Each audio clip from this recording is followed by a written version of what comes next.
ادھر شیر بھی اس سبب سے کہ خرگوش نے حاضر ہونے میں دیر کی تھی غصے سے مٹی کرید رہا تھا اور دھاڑ رہا تھا اور کہہ رہا تھا کہ مجھے پہلے ہی پتا تھا کہ ان کمینوں نے اپنا عہد وفا نہیں کرنا، ان کے مکر نے مجھے مار ڈالا ہے، یہ اہل زمانہ مجھے کب تک دھوکہ دیتے رہیں گے۔ مولانا یہاں اپنے مقصد کی طرف انتقال فرماتے ہیں کہ ایسے کئی شعر ہمیں دین کے راستے میں بھی نظر آتے ہیں۔ مولانا فرماتے ہیں راہ ہموارست و زیرش دامہا، فرماتے ہیں بھئی بظاہر دین کا رستہ بڑا صاف ہے لیکن اس کے نیچے بھی جال ہیں۔ وہ کیسے؟ فرماتے ہیں کاتمانی درمیان نامہا، فرماتے ہیں بڑے بڑے عالم اور فاضل لوگ ہوتے ہیں لیکن بقول مولانا کے ان کی شرح صدر نہیں ہوتی، فرماتے ہیں اس لیے بامانی نہیں ہوتے۔ آگے کیا فرماتے ہیں لفظ ہا و نام ہا چو دام ہاست، فرماتے ہیں ایسے علماء ظاہر کے الفاظ اور نام بھی جال ہیں۔ لفظ شیریں ریگ آب عمر ماست، فرماتے ہیں ان کے شیریں الفاظ ریت کی طرح ہیں اور ہماری عمر پانی کی طرح ہے، اور فرماتے ہیں کہ ان کی خشک ریت یعنی فضول باتیں ہماری عمر کے پانی کو جذب کرتی رہتی ہیں۔ اس سے مراد کیا ہے کہ ہماری عمر ضائع کر دیتے ہیں یہ لوگ۔ آگے فرماتے ہیں یکے ریگے کہ جوشد آبزو، لیکن فرماتے ہیں کہ بھئی ایک ریت وہ ہوتی ہے جس سے حکمت کے چشمے پھوٹتے ہیں، سخت کمیاب است رو آرا بجو، فرماتے ہیں وہ ریت سخت کمیاب اور ناپید ہے لیکن جا تلاش اسی کو کرنا جا کے۔ وہ کون سی ریت ہے جی جو کامیاب ہے اور ناپید ہے؟ اور مولانا فرماتے ہیں کہ تلاش صرف اسی کو کرنا ہے، علماء ظاہر کے پاس نہیں جانا۔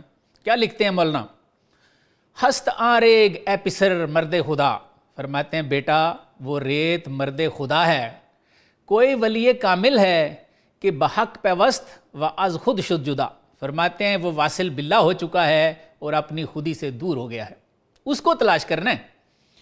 آگے فرماتے ہیں آب عذب دین ہمیں جوشد وضو، فرماتے ہیں دین کا شیریں پانی اسی ریت سے نکلتا ہے، طالباں را ازو حیات است و نمو، اور فرماتے ہیں کہ اللہ کے طالبوں کو پھلنا پھولنا اسی ناپید ریت یعنی ولی کامل سے نصیب ہوتا ہے۔ آگے لکھتے ہیں غیر مرد حق چون ریگ خشکداں، فرماتے ہیں جو مرد حق نہیں ہے، جو ولی اللہ نہیں ہے، اس کو خشک ریت کی طرح سمجھ کہ آب عمرت را خورد او ہر زماں، فرماتے ہیں جو تیری عمر کے پانی کو ہر لمحہ فضول میں پی رہی ہے۔ آگے کیا لکھتے ہیں طالب حکمت شو از مرد حکیم، فرماتے ہیں اس ولی کامل کو جس کو پہلے چشمے والی ریت فرماتے ہیں اب اسے مرد حکیم فرماتے ہیں۔ فرماتے ہیں اس مرد حکیم سے حکمت طلب کر تا عضو گردی تو بینا و علیم، تاکہ تو اس سے بصیرت بھی حاصل کر لے اور دانائی بھی حاصل کر لے۔ آگے لکھتے ہیں منبع حکمت شود حکمت طلب، فرماتے ہیں جو حکمت کا طالب ہوتا ہے، ولایت کا طالب ہوتا ہے، وہ خود ایک دن منبع ولایت بن جاتا ہے۔ فارغ آید او از تحصیل و سبب، مولانا فرماتے ہیں کہ جب منبع ولایت خود بن گیا ہے تو اب اس کو علم حاصل کرنے اور اس کے اسباب اختیار کرنے کی بھی ضرورت نہیں رہی۔ کیوں نہیں رہی بھئی؟ فرماتے ہیں اب صاحب الہام جو ہو گیا۔ کیسے صاحب الہام ہو گیا؟ مولانا لکھتے ہیں لوح حافظ لوح محفوظ شود، ماتے ہیں بھی حافظ شیراز رحمۃ اللہ علیہ کے دل کی طرح اس کا دل بھی لوح محفوظ بن گیا ہے، روح از روح محفوظ شود، اور فرماتے ہیں اس کی جان بھی الہام سے بیراور ہوتی ہے۔ آگے لکھتے ہیں چون معلم بود عقلش از ابتدا، فرماتے ہیں وہ عقل جو ابتدا میں اس کی معلم ہوا کرتی تھی بعد ازاں شد عقل شاگرد درا، لیکن اب اس کی عقل بھی روح کی شاگرد ہو گئی ہے۔ آگے فرماتے ہیں عقل چون جبریل گوید احمدہ، اب عقل بھی جبریل علیہ السلام والی بات کرتی ہے، گر یکے گام زنم سوزد مرا، کہ اگر اب میں ذرا سا بھی اس الہام والے کے فیصلے سے آگے جاؤں تو جل جاؤں گی۔ اس شعر میں تلمیح ہے حضور صلی اللہ علیہ وآلہ وسلم کی معراج کی طرف، جس میں سدرۃ المنتہا پر پہنچ کر جبریل علیہ السلام نے حضور صلی اللہ علیہ وآلہ وسلم سے عرض کیا تھا کہ اگر میں ایک انگشت بھر بھی آگے جاؤں تو اللہ کا جلال مجھے پھونک ڈالے گا۔ اس شعر تک مولانا نے ہمیں یہ درس دیا ہے کہ بعض لوگ علماء میں اس شعر کی طرح بڑے بڑے نامور نظر آتے ہیں، لیکن جیسے اس شعر نے جانوروں سے دھوکہ کھا لیا، انہوں نے اپنے نفس سے دھوکہ کھایا ہوتا ہے۔ مولانا فرماتے ہیں کہ ان کے ناموں اور ان کے لقبوں اور وازوں میں معنی کا قید ہوتا ہے، پھر فرماتے ہیں کہ جو عالم دین صاحب شرح صدر نہیں ہیں وہ خشک ریت کی طرح ہے جو ہماری عمر کے پانی کو چوس چوس کے ضائع کر دیتے ہیں۔ پھر فرماتے ہیں کہ اس ریت کی تلاش کر جس سے ولایت کے پانی کا چشمہ پھوٹتا ہے، اور فرماتے ہیں کہ وہ ریت کا چشمہ کوئی ولی کامل ہے جو اللہ سے واصل ہو چکا ہے اور اپنی خودی سے بھی جدا ہو چکا ہے۔ مزید کیا فرماتے ہیں کہ یہی مرد خدا، یہی ولی کامل ولایت کے میٹھے پانی کا وہ چشمہ ہے جس سے طالبان خدا پھلتے پھولتے ہیں۔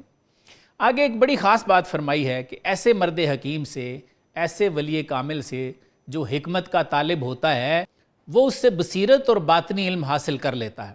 بقول مولانا ولایت کا طالب ایک دن خود ولی بن جاتا ہے اور وہ علم حاصل کرنے کے اسباب سے بھی فارغ ہو جاتا ہے۔ کیوں فارغ ہو جاتا ہے؟ فرماتے ہیں کہ حافظ شیرازی رحمۃ اللہ علیہ کے دل کی طرح اس کا دل بھی اب لوح محفوظ کی طرح ہو گیا ہے، اس لیے کہ اب اس کی روح بھی الہام پانے والی بن گئی ہے۔ مولانا مزید فرماتے ہیں کہ اب عقل جو پہلے اس کی رہنما تھی وہ بھی اب اس الہام والے کی شاگرد بن جاتی ہے، یعنی ایسا آدمی پھر کوئی عقلی فیصلہ نہیں کرتا جب تک اسے اللہ تعالیٰ کی طرف سے کوئی خبر نہیں آ جاتی۔ مولانا نے شعر کے قصے کو بھی روکا ہوا ہے۔ واصل باللہ ہونے کے لیے جہاں مولانا نے مرد حکیم یا ولی اللہ کا دامن پکڑنے کی رغبت دلائی ہے، وہاں ایک دوسرا طریقہ بھی بتاتے ہیں، اور وہ طریقہ مجاہدے اور عبادت کا ہے۔ آپ فرماتے ہیں وہاں کے پائش در رہے کوشش شکست۔ فرماتے ہیں بھئی وہ شخص جس کے پاؤں مجاہدے اور عبادت میں ٹوٹ جائیں، در رسید اورا براق و بر نشست، فرماتے ہیں کہ اس کے لیے بھی ایک بہشتی براق آتا ہے اور اس کو قرب حق کی منزل کی جانب لے جاتا ہے۔